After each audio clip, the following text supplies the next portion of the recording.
Hello. Today we are talking about symbols. And we're not talking about symbol in design where we have things like pictogram, logo, ideogram, icon, these sorts of things. Those things are infinitely fascinating, but that's not the context we're after. Right now we're talking about symbols as they appear in literature and sometimes in art. So I'm just going to jump right in. A symbol, in its most basic definition, is something that represents something other than itself, right? And on the most basic and technical level, we can take it all the way down to words. So we'll have something like book,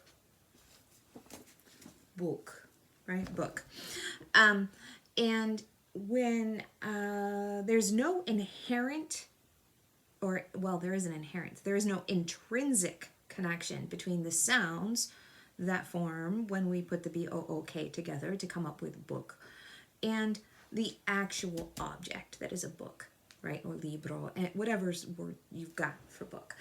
But over time, and how language works is that all of these words and sounds and symbols come together and we assign meanings to them. That if you wanted to explore that type of meaning and meaning making and symbols, you would be looking at linguistics and semiotics and delving into the work of like Althusser and Saussure. But we're not going to do that because that is a deep rabbit hole. And we're not going down it today. But you can do it on your own time if you want. It's super fun. And then you can get into deconstruction after that, and then it gets super. Anyway, but we're looking at right now is just assuming that all of that language is in place and moving forward with the symbols that are then constructed from the images that come up through how those words or maybe pictures, if we're looking at art, are put together. So, excuse me. So a symbol is going to represent something other than itself. Symbols have multivocality, meaning they say more than one thing at once. They both represent that thing, the specific thing that they're representing on a denotative level, meaning their specific meaning in the text, and then they also have the connotations that radiate from that, right? And so the thing that they symbolize emerges often through context, right? So an example might be something like an expensive car or an expensive pair of sneakers or a really nice bottle of champagne or tequila, right? And all of those things, when we see them in music videos, when we see them in stories, when we see them in films, they all represent an excessive or opulent lifestyle. And so it's not just the car, right? But the fact that it is a super pricey, expensive car. So when we see someone getting into it, or we read about someone getting into it, we go, that person is wealthy. That person is living a lifestyle of opulence. And based on the context of the reader, or based on the context of those people around them in the story that we're reading, or the thing that we're watching, or the poem that we're reading, we can tell whether or not that symbol is going to make us feel good or bad, or gonna not even care, right?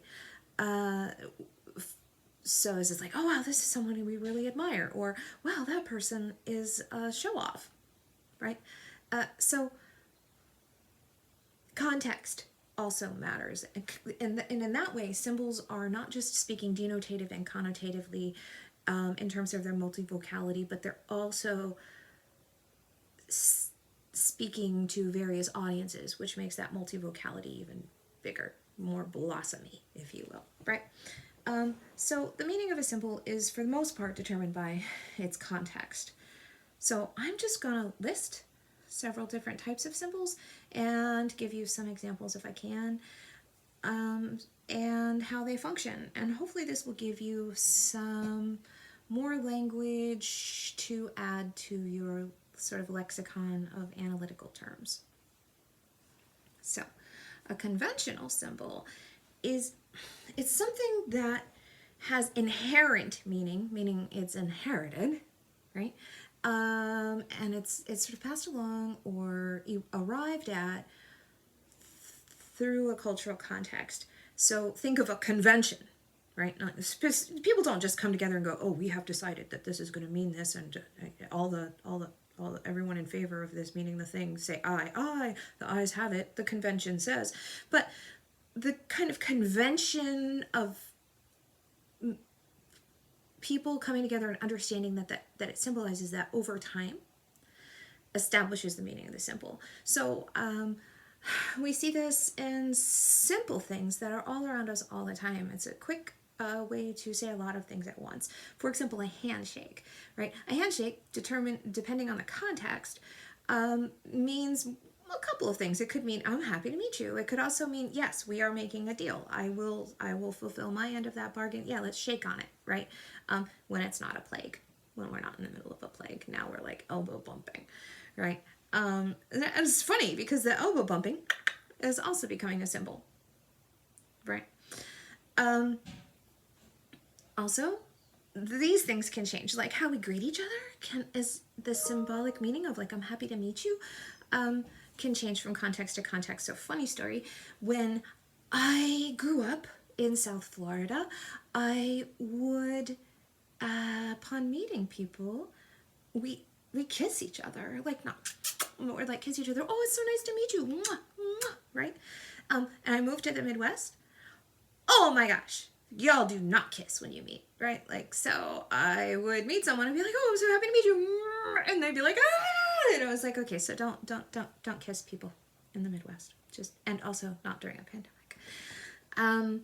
But these symbols can range from everything from sort of state symbols to religious symbols to literary symbols, right? Anytime, for example, in literature, most of the time, if you see somebody go underwater and come back up, they have changed. There's some kind of change taking place there. Like it's like a death and rebirth. Anytime you see somebody going through a door, like passing through a doorway in a way that is like really,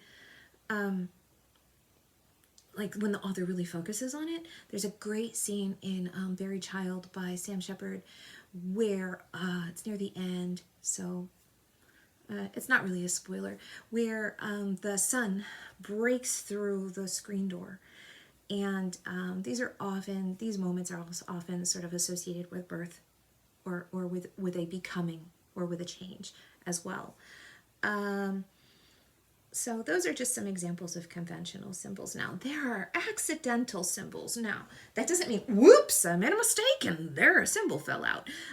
It means instead, the symbol is, it happens in the incident, right? There's in the moment, and usually we see these are often based or usually based on individual experiences, and they do have an intrinsic relationship to the creator of the symbol or to the maker of the symbol, but they aren't something that we conventionally recognize, and so often we see them as the symbol is repeated over time, and so those symbols that are they're almost idiosyncratic symbols, idiosyncratic to the author, the creator of the work. One place that we see this is in paintings by Salvador Dali. Like, I'm just going to use him as an example. So there was a painting by this artist, and I hope I get his name right. It was Jean-Francois Millet, and it's called The Angelus. And it's like two farmers in a field, a woman and a man, and they look to be praying over like a basket of potatoes. And the Angelus is a set of prayers that people say in the morning. And there's church bells in the background in the painting. And Salvador Dali, when he saw the painting when he was in art school, said, "I think that is about a funeral. That is not a painting of just people praying over a basket of potatoes." And ultimately, across time, the Louvre did an X-ray of the painting, and it was revealed that in the painting there's a geometric shape that looks very much like a coffin. So Salvador Dali was right. We see the images of that man and woman in all different types of like shapes in his paintings. In the background, we see the general shape of the man and the woman in the Angelus, sort of in rocks, and because he's a surrealist painter, and we see them coming up again and again. And so it becomes an accidental symbol because it's idiosyncratic to Salvador Dali and his work.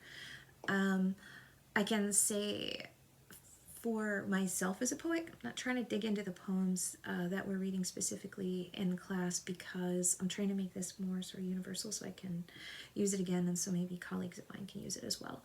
And my poetry, I don't know how it happened, but starfish have become this symbol over time that lots of times when I'm talking about or thinking about sort of this sort of passive sort of the way the starfish wrap around and dissolve the things that they're eating, somehow became really fascinating to me from a really young age. And starfish become a symbol for sort of like quietly fighting back in a lot of the poems that I write, and it just happened over time. I didn't mean for it to, it just happened. And so one day when I'm famous, people will be like, oh, starfish. I'm probably never gonna be famous, but it's still funny. Moving along, there are universal symbols which are kind of intrinsically shared with most of humanity, and they tap into our shared experience, and the more we understand across time epigenetics and sort of genetic memory and things like this, the more we begin to understand universal symbols and how they function, right? Like we always kind of grok it, right? If you see a bunch of carrion birds circling, you know something has died. When we are on the, I think Eric Fromm is the person who wrote about this. I want to give him credit. When we are on the outskirts of town, or when we are isolated somewhere, walking alone, perhaps at night, or when, not us, but our character, the character we see in the book, there's a sense of sort of foreboding, a sense of lack of safety, whether or not we've ever been in that situation. Deserts, dryness, floods, all of these are universal symbols. Like a good storm washes everything away, right? And then there are ideological symbols, which are almost like a subcategory of conventional symbols. So an ideological symbol would be like a flag. And it doesn't even have to be the flag of the country that you live in, just the fact that flags exist, right? And that somehow a piece of cloth has come to represent a country or an ideological position over time. That is an ideological symbol that we have agreed upon through convention, right? So religious and state symbols are ideological symbols. I think that that's pretty easy. So there's also, like, how are symbols used? Let me see if I have anything else. We see it. There are ways that symbols are used and deployed in terms of allegory and archetypes and things like that, but I think I'm going to save that for another video because this one's gotten kind of long. So hopefully this is helpful. It's given you a little more language to wrap around your analysis when you write about poetry or when you talk about poetry or literature or art or film with your friends and your teachers. Okay, well, you have a great day, and watch for my next video on allegory.